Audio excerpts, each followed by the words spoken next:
అంటే అధికారంలో ఎవరున్నప్పటికీ కూడా ప్రజలకు అవసరం అన్నప్పుడు మాత్రమే నిలబడేవాడే నాయకుడు అండి.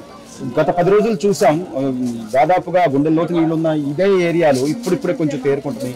కూరగాయలని కానీ లేకపోతే ఆహార పొట్లాలని కానీ ప్రతి దానిలో కూడా ప్రభుత్వం ఖచ్చితంగా ప్రతి బాధితుడికి అందాలని చెప్పి ఆయన ఏదైతే నిర్ణయం తీసుకున్నారో చంద్రబాబు నాయుడు సీఎం గారు దాన్ని తూచా తప్పకుండా పాటిస్తున్నారు. మీరంతా కూడా ఎలా ఉంది సార్ పరిస్థితి? ఇప్పుడు మీ కాలనీ ప్రజలు ఎలా ఉన్నారు? తేరుకుంటున్నారంటారా?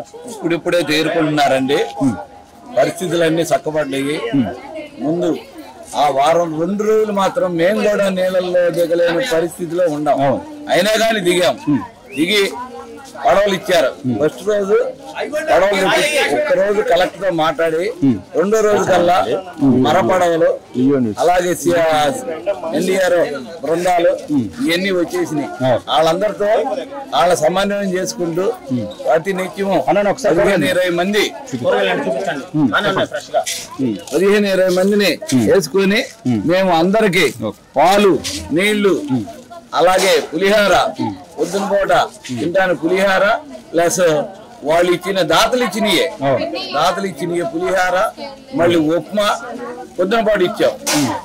10 మధ్యాహ్నం అప్పుడు బిర్యానీ చేసి పంపారు. దాతలు పంపిణీ గవర్నమెంట్ పంపిణీ అన్ని కలిపి ప్రతిరోజు పొద్దున పూట టిఫిన్, మధ్యాహ్నం ఫుడ్, సాయంత్రం ఫుడ్, అలాగే పొద్దున పూట పాలు నీళ్లు, మళ్ళీ ఆ తర్వాత మధ్యాహ్నం కూడా భోజనము ప్లస్ నీళ్లు 2 ఇచ్చేవాళ్ళం. ప్రతి ఇంటికి తిరిగేవాళ్ళం.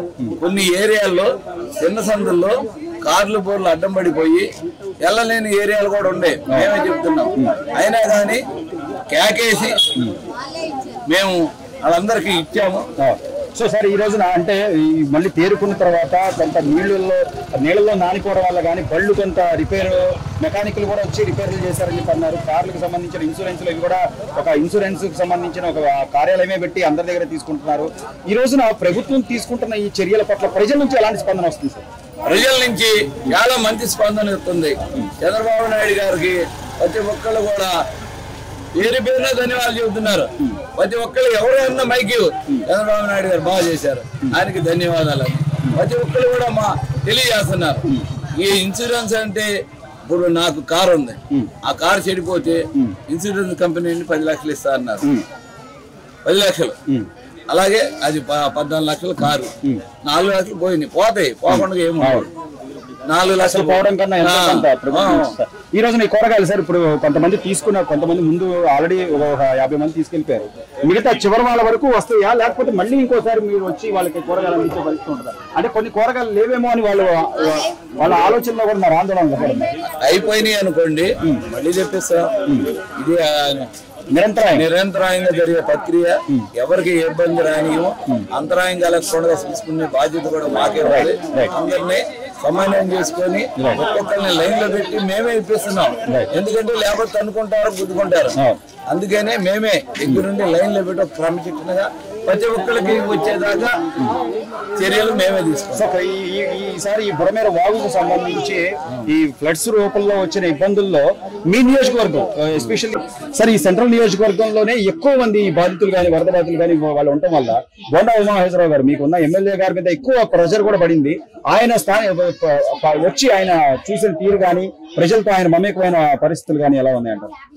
ఆయన కూడా ప్రతిరోజు అక్కడ పెట్రోల్ బంక్ కాడికి వస్తాడు.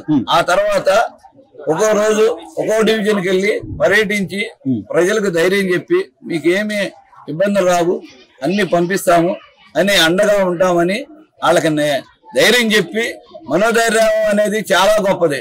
ఒక మాట గట్టిగా చెప్తే మేము ఉన్నామని వాళ్ళు ఇంకా జనాలు ఇంకా ధైర్యంగా నిలబడి ముందు ప్రాణం పోయేవాడు కూడా బతుకుతారు. రైట్. ఈ కూరగాయలు అయితే ప్రతి ఒక్కరికి చివరి ఇప్పిస్తాం. రైట్.